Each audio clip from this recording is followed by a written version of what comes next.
78-degree ambient temperature.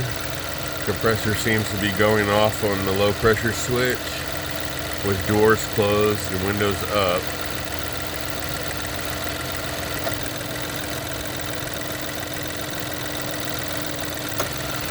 Compressor does the same thing with the ambient temperature around 90 to 100 degrees with the doors closed and windows up.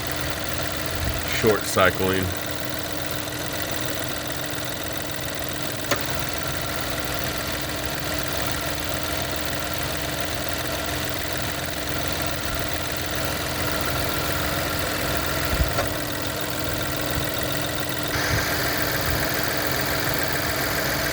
Doors open, ambient temperature 78 degrees.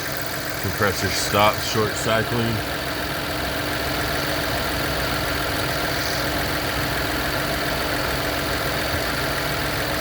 My consensus would be bad low pressure sensor switch or low freon charge.